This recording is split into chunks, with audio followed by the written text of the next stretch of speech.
Rapture is filled corner to corner with detail and history, and the cast of characters that occupy this world are no less dynamic. Every splicer, every level boss has a story. In many ways, these characters are a reflection of their environment, and their environment a reflection of their character.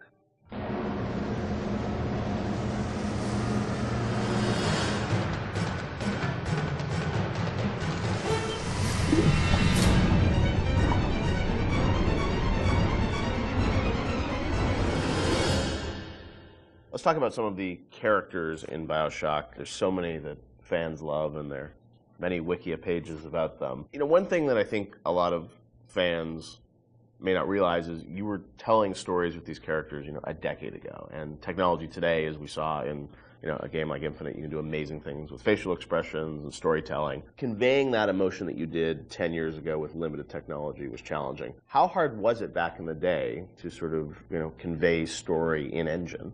We had such a small team that, we had to show Tenenbaum or Atlas. They were just splicer models, right? Yeah, Tenenbaum was Ladysmith, which is, there's a reason that she's in shadow behind glass, and it's not to be dramatic. It's because we couldn't afford to build another. Really? Yeah. So just something as simple as that, like you couldn't afford to build a model. We didn't have the, we had a few character models in the game. There's maybe 8 or 9 character models. Really? Yeah.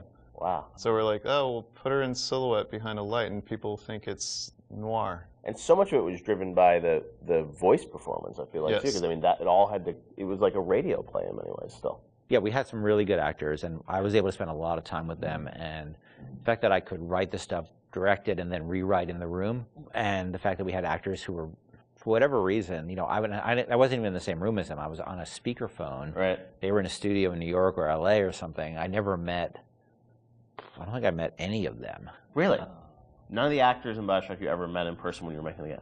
Maybe since, but at the time I hadn't met a single one of them. Except maybe a couple people like, I played the Circus of Aves thing. Nate Wells played the Jack on the plane. A couple of people in the studio. It was community theater, in terms of the tech and the sort of time we had for it. But the actors were, we had some exceptional actors. I will say, as doing animation on that game, that you can hide bad animation behind really good audio, and it makes the animation look better. We didn't have a tech animator. It was me. I'd never rigged characters before, and now I'm rigging characters, trying to figure out how, to get all of these characters out to the animation team. So we're very limited when it came to animation tools. Yeah, Since apologize to my animators. No, but you did the big. I mean, for your first game that you rigged the Big Daddy, which is it's not an easy character to rig. It was, we figured it out, but the tools that we had on Infinite were not the tools that we had on Bioshock. So we figured out what we could do and what we could do well, and tried to hide, kind of, put into the darkness the things that we knew we couldn't do very well. And having voice actors of that caliber that can bring those characters to life, you tend to fill in the blanks. So tell me, friend, which one of the bitches sent you? The KGB wolf or the CIA jackal? Here's the news. Rapture isn't some sunken ship for you to plunder. And Andrew Ryan isn't the giddy socialite who can be slapped around by government muscle.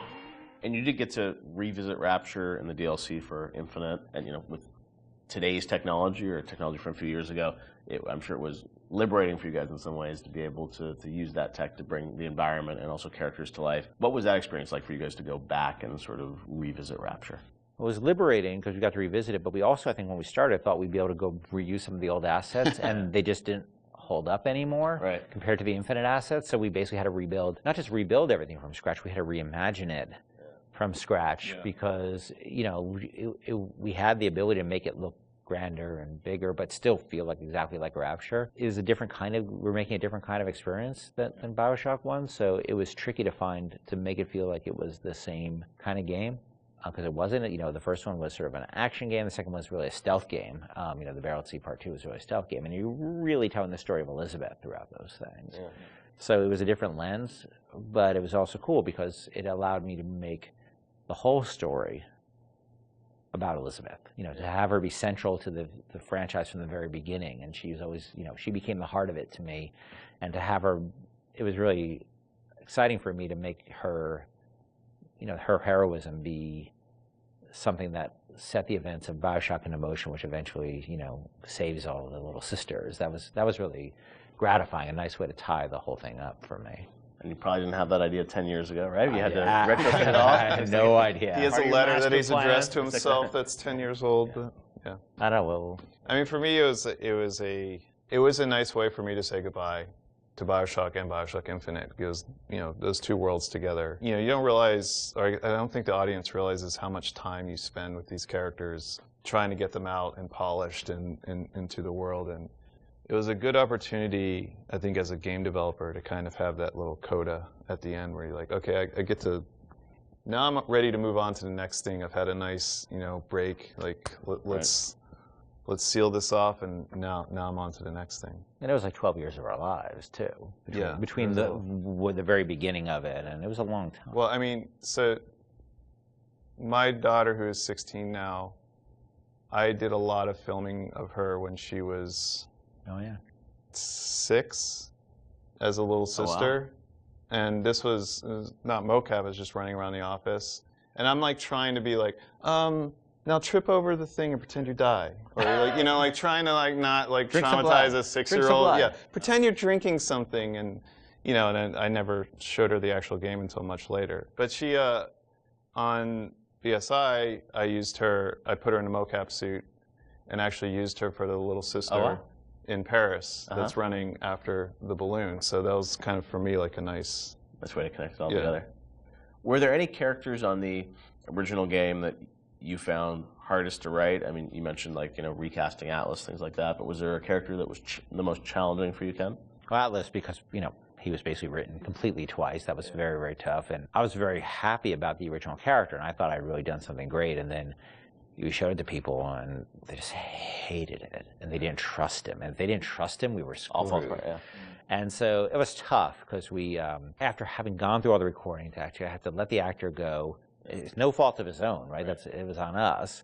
He had invested in it, tell him that it wasn't going to happen, and rewrite it from scratch. That was hard, and that was tough. And then after I finished it, I had a debate with somebody on the team who felt the accent was really, really phony. And we had an English person on the team, and he felt the accent was really phony. So at the last minute, we basically ended up doing a focus test in Ireland. To see if people bought the accent, because the actor playing Atlas was Irish, but he was from a different part of Ireland, so he was playing a different kind of Irish accent. I don't think he was from Dublin, and Atlas sort of had a Dublin accent. And so at the last minute, I thought I was going to have to do it again. And fortunately, the focus test came back, and people loved it. I don't know how you survived that plane crash, but I've never been one to question Providence. I'm Atlas, and I aim to keep you alive. And a lot of the villains in the game felt like they were, you know, very much tied to certain levels. And this was, you know, you were still in an environment of levels with Bioshock, right? It wasn't just a big open world. Did that all sort of get designed together? It's like, here's the best villain that's going to fit to this environment and this theme of, you know, this area? Some of them work better than others. I mean, I think obviously Steinman and especially Sandra Cohen really, I think, dominate in terms of the level boss. They are their levels. They are the levels, and some of the characters didn't hold up as well, I don't think, on the writing side. The fun thing about the characters at work, like Simon, where he had all those little displays with the scissors and the tech, you know, like that was stuff the art team came up with to support that character. And obviously Sandra Cohen, in that level, you know, I had this idea for this character, and, you know, as this artist, and taking Andrew Ryan's thinking to the extreme, you know, through a lens of art, was really fun. They were really, I mean, in a lot of ways, they're sort of like more like Batman villains than they are like actual, you know, real world villains. That they all have you know, the Joker cares far more about the humor and the dark humor that he has, and the Riddler cares more about the riddles than he actually does about money. You know, like, the money, the crime is this afterthought. It's the philosophy. And so these characters have a lot in common with, and there's probably a lot of inspiration taken from sort of characters like the Joker in terms of a guy like any of the characters in Bioshock, because they were really driven by their ideology, but their ideology is a mask for their sense of selves, right? You know, this stuff is really, Cohen knows he's a hack, and he doesn't want to, you know, he can't admit that to himself, so he has to wrap himself in all this nonsense, because the last thing he could ever do is look in the mirror and say, I'm not much of an artist. No need to thank me for jamming the transmissions of those boors, Atlas and Ryan. Let them have their squabble. The artist, yes, The artist knows there is richer earth to till.